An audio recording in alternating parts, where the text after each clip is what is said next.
আমি বহু সময়ত নজনাকৈ প্লাষ্টিক মুখৰ ভিতৰত ভৰাই থাকোঁ। সৰু সৰু ল'ৰা ছোৱালীবিলাকে ডট পেন নাইবা বল পেন ইউজ কৰি থকাৰ সময়ত নজনাকৈয়ে ইয়াৰ হাফৰখন দাঁতেৰে কামুৰি থকা আমি বহু সময়ত দেখিবলৈ পাওঁ। প্লাষ্টিকৰ হাফৰখন দাঁতেৰে কামুৰি থকাৰ ফলত ইয়াৰ পৰা বহুতো সৰু সৰু প্লাষ্টিকৰ টুকুৰা আমাৰ পেটৰ ভিতৰলৈ সোমাই যায় আৰু ই আমাৰ শৰীৰৰ বহু ক্ষতি কৰিব পাৰে। প্লাষ্টিকৰ টুকুৰাবিলাক ডাঙৰ হ'লে ই আমাৰ শ্বাসনলীৰ ভিতৰত সোমাই কেতিয়াবা আমাৰ ডাঙৰ বিপদো ঘটাব পাৰে।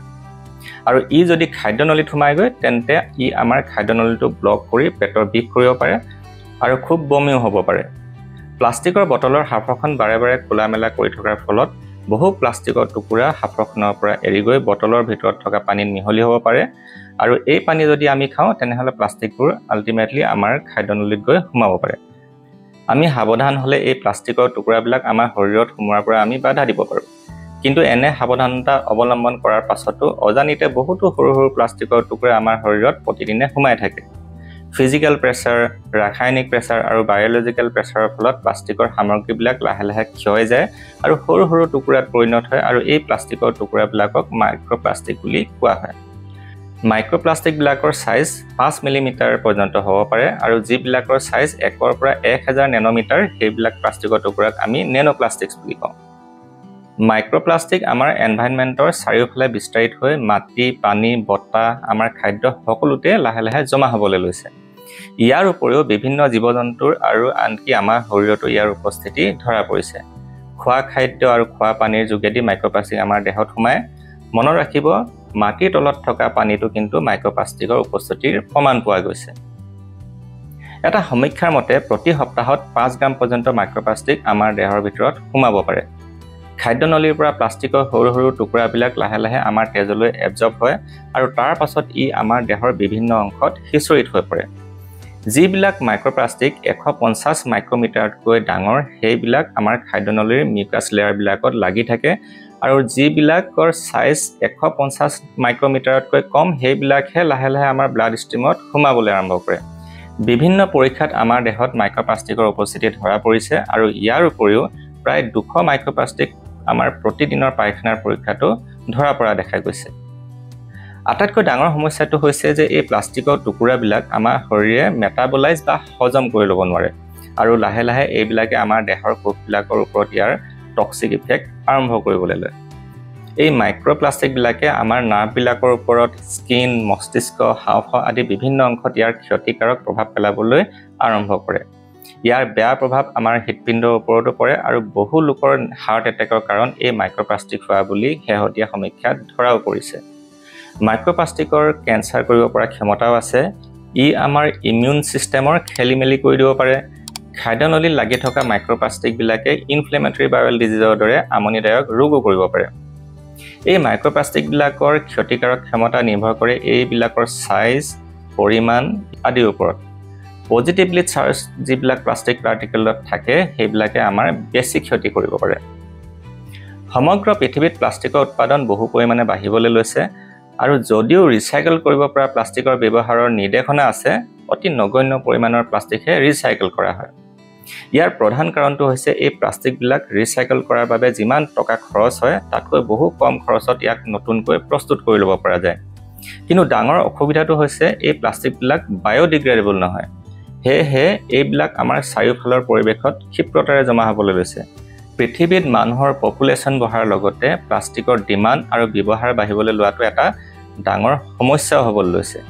ইয়াৰ লগতে মাইক্ৰ'প্লাষ্টিকবিলাক আমাৰ চাৰিওফালে লাহে লাহে জমা হৈ বতাহ, পানী, মাটি আনকি আমাৰ খোৱা বস্তুটো জমা হ'বলৈ লৈছে।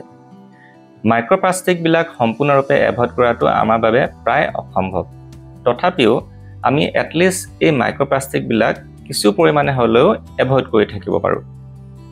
যিমান পৰা যায় পানী কেৰি কৰোঁতে ষ্টেইনলেছ ষ্টীল, গ্লাছ আদি নন প্লাষ্টিক বটল ব্যৱহাৰ কৰিব।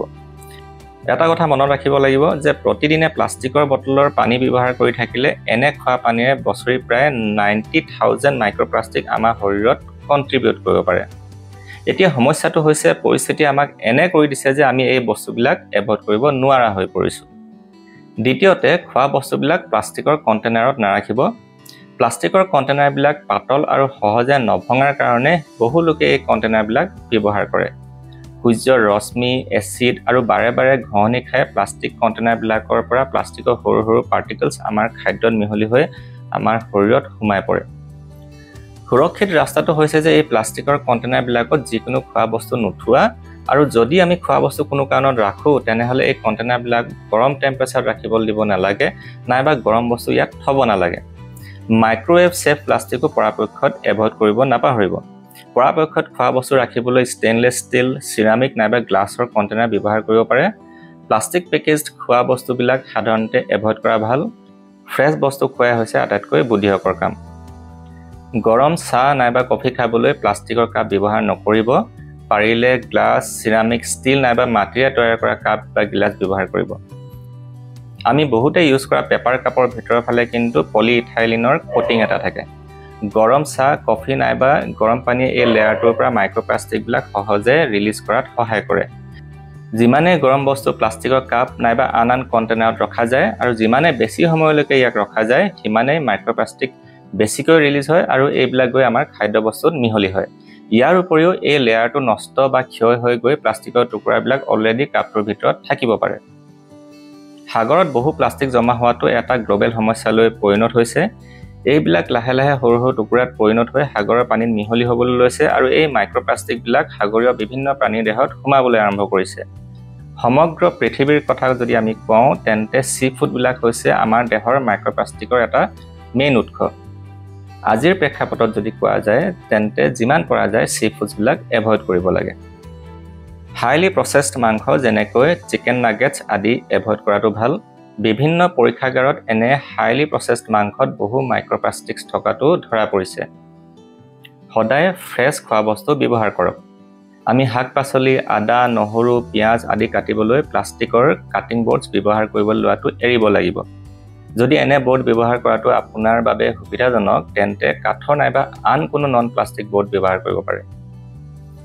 উপায় নোহোৱা হয় যদি প্লাষ্টিকৰ কণ্টেইনাৰ ইউজ কৰিবলগীয়া হৈছে তেন্তে কণ্টেইনাৰৰ ভিতৰখন ভালদৰে ধুই ব্যৱহাৰ কৰিব।